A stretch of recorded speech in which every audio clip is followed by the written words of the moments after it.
Olá, se você me perguntasse se é possível refinar o gosto literário e entender um pouco mais de literatura com séries, eu diria que sem dúvida isso é possível. O cinema, as séries, os documentários são transposições, afinal de contas, de alguma espécie de texto, portanto, podem sim ensinar muito sobre a literatura. E se você me perguntasse uma sugestão de série que pudesse ser vista e que não fosse tão longa assim, e que pudesse ser ao mesmo tempo um entretenimento, eu diria que você faria um grande negócio se assistisse Afterlife. É uma série britânica que a Netflix produziu já em sua segunda temporada, tendo como grande idealizador aquele que também é o seu autor, o seu roteirista e o seu faz-tudo, que é o comediante, escritor e produtor inglês Ricky Gervais. Ricky Gervais é muito conhecido no cenário da TV e do cinema britânicos e europeu, por uma espécie de humor ácido que ao mesmo tempo é muito crítico e muito útil quando se trata de mostrar alguns problemas da sociedade. Afterlife se passa numa pequena cidade do norte da Inglaterra e eu diria que você vai ver também belas paisagens, assim como verá uma história de perda que é tocante. Quando assistimos a Afterlife, podemos aplicar um conceito interessante da literatura, aquele que classifica os personagens.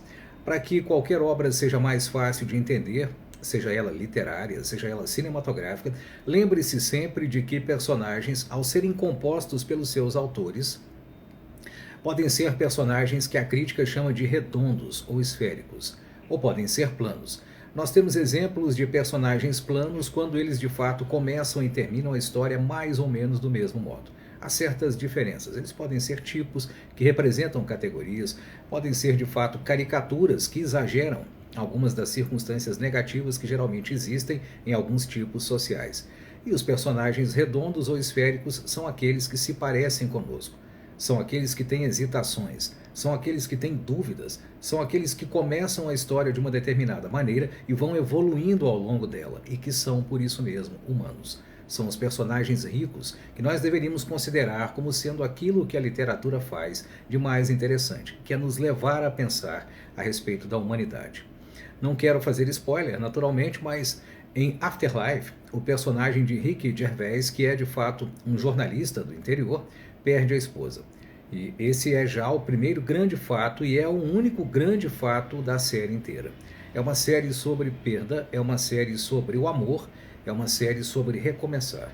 Uma série sobre como ser humano, como assumir a sua humanidade. E por isso mesmo, uma série imperdível. Afterlife, da Netflix, tem episódios pequenos com 30 minutos e você pode começar a assistir hoje mesmo.